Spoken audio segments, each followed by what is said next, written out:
All right. Thank you very much for the nice introduction. Thanks also to the organizers for inviting me to this great conference here, and it's a real motivation here to present some of our work that we did on fracture and fragmentation during the last years.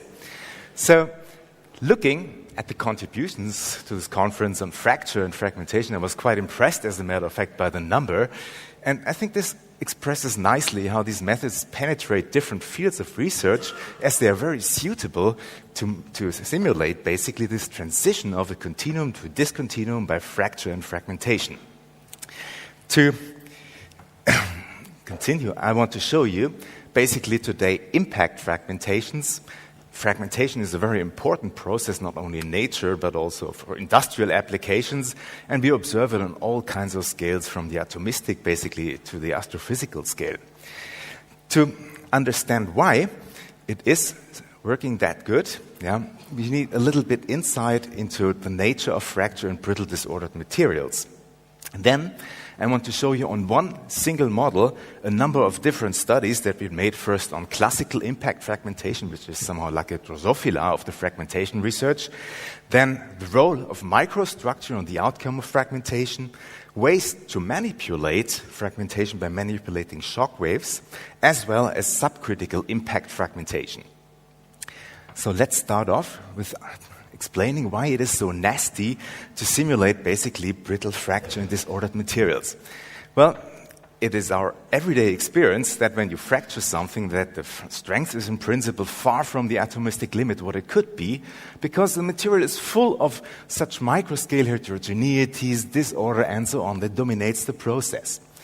When we look at the failure mechanisms that really happen, we see that they happen on all sorts of scales, starting from the atomistic scale, from the nucleation of the crack, then they grow, they become important for larger scale, then they coalesce to become larger, and finally they merge with the macroscopic crack that you see here and form this strain localization that we're observing. Now, as in brittle materials, the crack openings are normally not that large, and we have the usual crack roughness. Of course, here friction and interlocking can become quite important to represent it correctly. The size of the process zone here can be considered somehow as a material parameter of the system that's dependent on the disorder, and as a matter of fact, it can easily reach meters in size in building materials, and thus the system boundaries, what results in quasi-brittle fracture. So, I think I need to move this way. So, if we start off with a system that's just disordered, then we realize once we initiate some load that already from very beginning on, we'll observe some statistically distributed microdefects in the system. If we increase the load further, we have this rows of microcracks, we have adjoining, they become a stable crack. If we increase the load further, or the crack becomes long enough, so the Griffith crack length in principle, it becomes unstable. Now, this does not mean that this crack suddenly can travel at any speed at once. No, it cannot even travel at the Rayleigh wave speed, what would be basically the theoretical limit. As a matter of fact, there are instabilities that emerge at a certain speed, and this speed is also a material constant and related to the disorder in the system. And what happens is that suddenly it becomes energetically more favorable not just to grow in one crack, but to split, to branch. Now you have two cracks growing. If you don't have enough energy, in principle one crack will just die off, and the main crack will go in the preferential direction again. It will speed up, starts branching, frustrates, and so on. But if you have more energy available, two cracks will grow separately, they will speed up again, they will branch again, and you cannot always branch, you must also merge. And therefore, if you branch and merge, you're ending up in fragmentation. So fragmentation is basically the effect that we're observing when we impart energy in a very short time, and when we get basically dynamic crack growth of simultaneously growing cracks in a branching-merging scenario. So there are several people in this room, as a matter of fact, who have made great contributions to our understanding of fragmentation, also using discrete element methods. And just in a nutshell, it's Fragmentation is a little bit about a critical phenomenon, is a phase transition going from a damaged regime to a fragmented regime. It's a process with self-organized criticality. We have a branching, merging scenario that results in principle in universal fragmentation in terms of power law exponents of the fragment mass distributions. These are universal in the sense that they are not universal when it comes to the dimension of the problem. So there are different numbers if you're looking at 2D, 3D, shell fragmentation, and so on. So now, with this mindset on fracture, it's getting clear why somehow continuum methods have a hard time to reach the goal of going from initiation to fragmentation, while the bottom-up approach with particles is more successful in this respect. And as a matter of fact, we have a new complication that arises if we join particles, because first we have to meet in principle continuum properties of the cohesive frictional material. It's not so simple. Yeah? Then we need to look at the process, since it's dynamic by nature, also in a dynamic regime, so a quasi-static simulation will never come from initiation to fragmentation. We need correct cracking properties in macroscopical sense in terms of fracture mechanical properties, but also in terms of the dynamic fingerprints that we're seeing as crack speeds, as instability onset, and as the roughness, so morphological parameters of the cracking system. These will only emerge if you have somehow treated disorder correctly in your system. Yeah? And as a benefit, naturally also we'll see the representation of size effects, process zones, and crack interactions. If we have now a system under mode 1, where basically just tensile stresses dominate, yeah, then we can switch off to much simpler models. We can use in principle distinct lattice element models that are lumped masses connected by spring or beam elements that then consecutively fail. Yeah?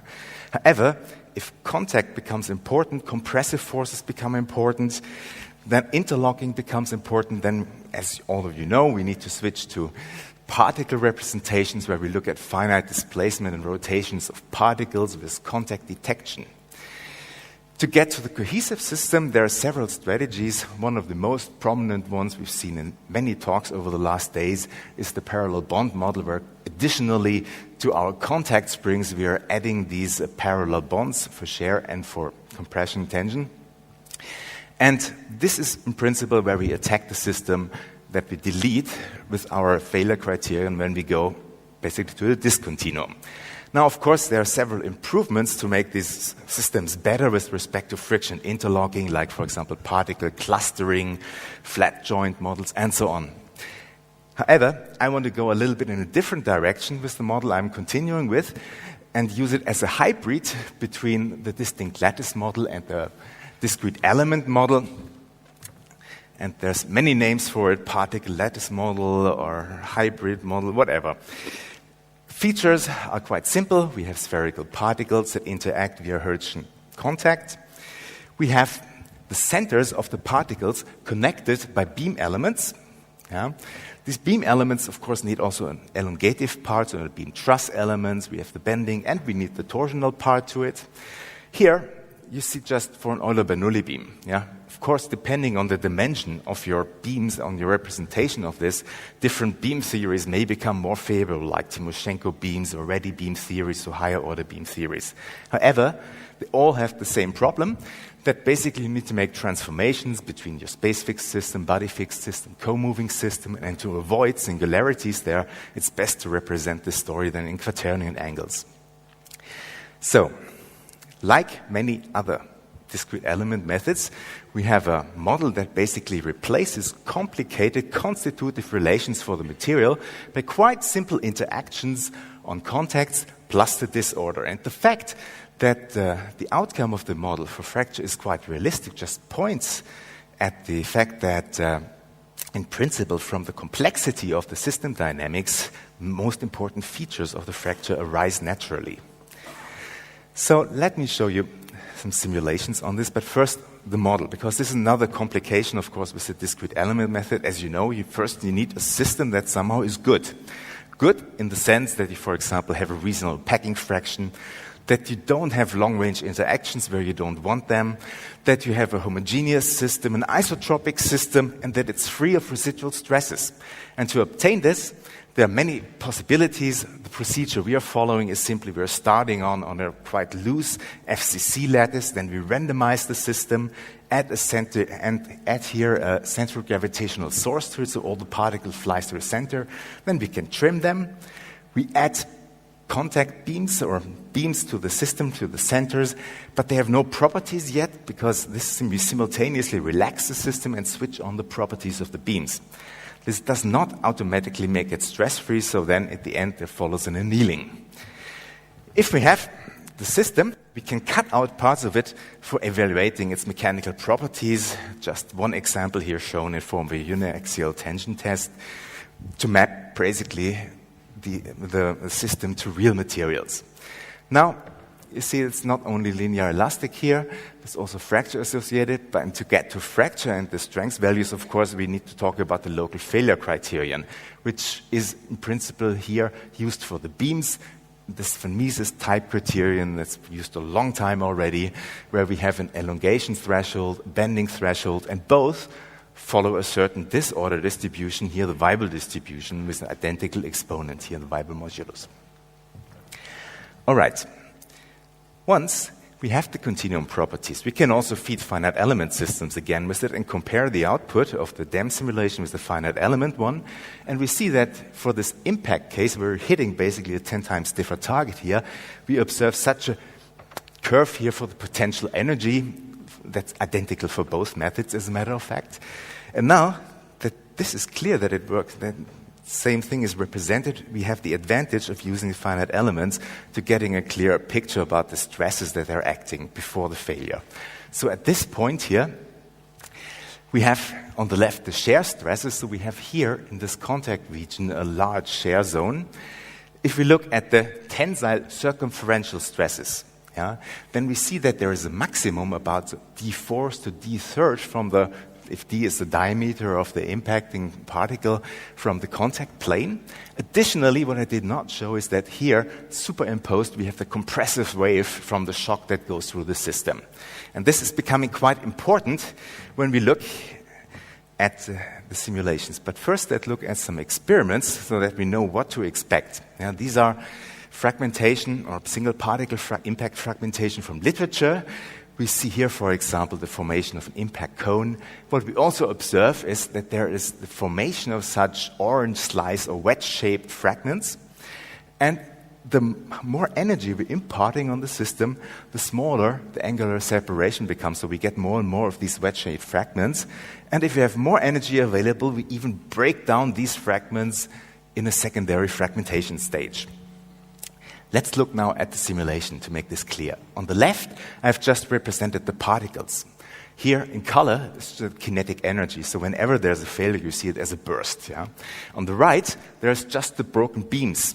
And the time evolution is here colored from blue to red, early to late. And when we look at the very beginning, we see that first failure is here in the contact zone. Then there's a zone where there's not that much failure, but in this zone here, where I showed you this maximum, the circumferential stresses, which is superimposed by the compressive ones, we observe a dilute damage state that's developing. So it's like statistically distributed cracking. And then, in this already weakened zone, there's the initiation of the meridional cracks that then grow from the inside to the outside and form the fragments, these wedge-shaped fragments. So it's somehow similar to this famous example of the expanding ring fragmentation that was studied by Mott, that when more energy is available, the shorter the fragments become. So, we repeat this for multiple energies. And look first at the picture, at the outcome of it. We see that we get more and more of these wedge-shaped fragments, plus additionally, for high energies, the further fragmentation or the secondary fragmentation of these wedge-shaped fragments due to bending, shear, whatever stresses that will appear here. If we look quantitatively at average values always of many realizations, but for the largest, second largest, and average size of a fragment, then we see that below a certain threshold, the maximum size of the largest fragment is in the order of the total system size. So there may be some spalling of some fragments, but in principle they stay intact and we have damage in the system. So this is, we call the damage regime, while once this largest and the second largest fragment become comparable in size, we are in the fragmentation regime. And then the more energy we add, the closer these two will become. Now, to characterize the outcome of the fragmentation, the fragment size distributions are used. And here are two typical representatives for it. One for an energy, here this black one is just above this critical impact energy that I've shown you, and one that is way above it. Yeah? The typical typology is that you have a power law in this regime and then an exponential tail down here. And there's a nice expression by Jan Ostrom who made a composite law, one part with the branching merging process with the power law, another one for this Persony nucleation responsible for the formation of this exponential tail. And by this factor beta, you can in principle say the relative importance of one contribution to the other. And you can see here by these fits that if you have the low energy just above the critical energy, then the Personian process is dominate, while if you're at the high energy regime, then this is becoming more and more unimportant. So it's the exponent here that comes out theoretically is 5/3. This is important to keep in mind because we'll see this further on. So the question is now, we're just looking at a system that is basically amorphous by its construction. What happens if we have now a crystalline system? Like, for example, this HCP lattice that we have here on the left. What happens if we have a two-phase system that is composed of crystallites here of this HCP lattice and the amorphous phase and so on? This is a system we made for clinker, basically, an in silico clinker to study the fragmentation of it. And as a matter of fact, it comes as no surprise that if you look at the outcome of the fragmentation, here just at the critical energy, here way above the critical energy, you cannot really tell a difference between the different systems. Of course, you have a different initiation energy, but in principle, if you're a little bit away, it's just the same. So you see here that the effect of the microstructure is really small. So if you want to manipulate, in principle, the outcome of your fragmentation by changing interface properties of the phases and so on, you're basically lost. But what can you do?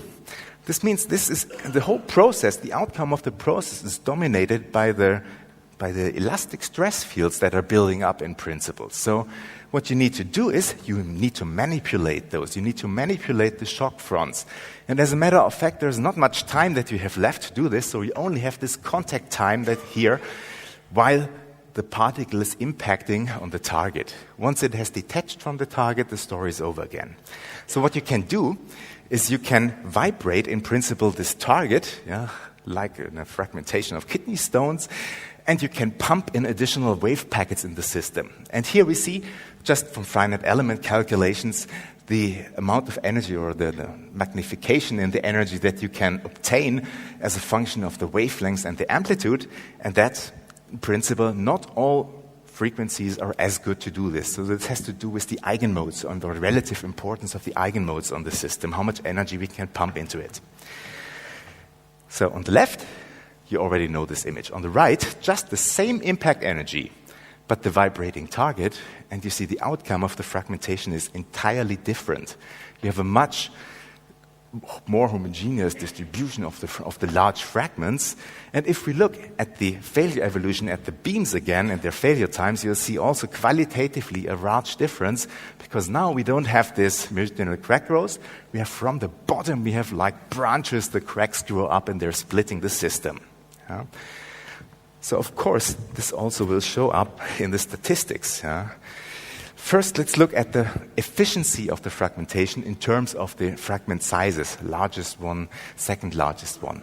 On the left, the image we already know, so the outcome as a function of the impact velocity or energy. And now we'll just look here at this first value just above the critical energy and look what happens now if for this impact energy we make the fragmentation with an oscillating target at different wavelengths and amplitudes. And as you can see, there's a huge effect that you can have on these. Yeah? You have a maximum, as a matter of fact, if you look at the total number of fragments. And you have also the situation where suddenly the system falls from the fragmentation regime back in the damage regime. If we look closer, then it's getting clear why this can happen. It happens because here, if we have a high frequency, we have such an oscillation that it's pulverizing in principle the contact, and this pulver then damps away in principle the entire kinetic energy that was needed to fragment the system. So this is why we have this jump up here. If you look at fragment size distributions, here for different wavelengths, so this wavelength is almost like the quasi-static one, and we see more and more this exponential tail is broken up and is filling up the distribution. Here we see the jump where basically one large fragment and pulver is seen. Yeah? If we look at the exponents, you see that they're more or less constant during a long time, but then we see a big jump because we're falling out of this regime of the fragmentation again. So this is all fragmentation above the critical energy, but this is not really what happens in reality. When you're dealing with granulates, when you're transporting them, of course, they touch each other, of course, they impact each other. When you're looking at the situation in the ball mill, for the cement grinding, if you calculate the energies of the spheres, you'll realize that most of them are below their critical threshold, but still we get an excellent milling result out of this. So it seems to be important to look at the subcritical fragmentation, where we don't have the situation like here, you've seen already, at a critical energy, but where we are below the critical energy here, 25% of the kinetic energy. Now we're hitting the system from multiple sides, we're rotating, hitting again, and so on, and you see every hit introduces a new cloud of damage in this zone where we have this maximum circumferential stresses superimposed by the compressive stresses, and as they accumulate below the surface, they form cracks below the surface, resulting finally, after a certain number of hits, in a spalling or chipping of the fragments, whose size is determined then by the position of this maximum stress stays. Now we can repeat this experiment again at different energies. And if we do this, we just count the numbers of times that is in average needed to get to the fragmentation, we plot it, and as a matter of fact, we can obtain such a power law behavior that is similar to a Baskin law for low fatigue in metals. Don't ask me why, it just comes out of the simulations. And then you can do this for different disorder, and it stays similar as a matter of fact. So after this quite important observation for the fragmentation models that can be used directly as an input for these models, as a matter of fact, there's another one that should be considered. This is if we just look at the first hit and look at the coefficient of restitution of the system. It's clear once damage develops, it must dissipate energy. So we see that the coefficient of restitution is a function of the impact energy. So it depends also a little bit on the disorder, but mostly on the impact energy in the system. And when we look at the damage ratio, which I call the percentage of broken bonds with respect to the total bonds, then we can see a power law dependence for the first hit that basically just depends on the disorder in the system. Okay, but of course, one hit does not make impact fatigue, so you need multiple hits to get to this point. And if we look at the damage accumulation, we can qualitatively already see that a linear damage accumulation law, like a Palmgren minor or so, simply is wrong when it comes to impact fatigue of brittle materials. Also, we can see from this that we have some zones here where we have minima and maxima. So these are the number of low impacts. So 2 impacts, 3 impacts, 2.5 would be optimal. So therefore, there's a discretization effect here. But there's another effect if we look at these intermediate energies, and that is that now the energies are such that we don't only introduce this cloud of damage, we also initiate the first microcracks. So with each hit, in principle, we have one set of initiated cracks, next set, and these can grow and so on. And therefore, we end up with a much more efficient fragmentation than we do if we just have the single hit. If we look at the fragment mass distributions, we see that for different fragmentation energies, in principle, we get to the same exponent, this universal exponent, what clearly shows us that the fragmentation mechanisms, this branching, merging, is still the same in these systems.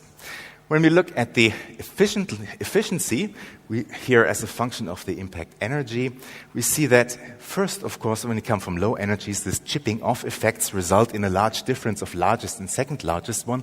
But there is also an optimum where basically best fragmentation results are obtained. And with this, let me come to my conclusions.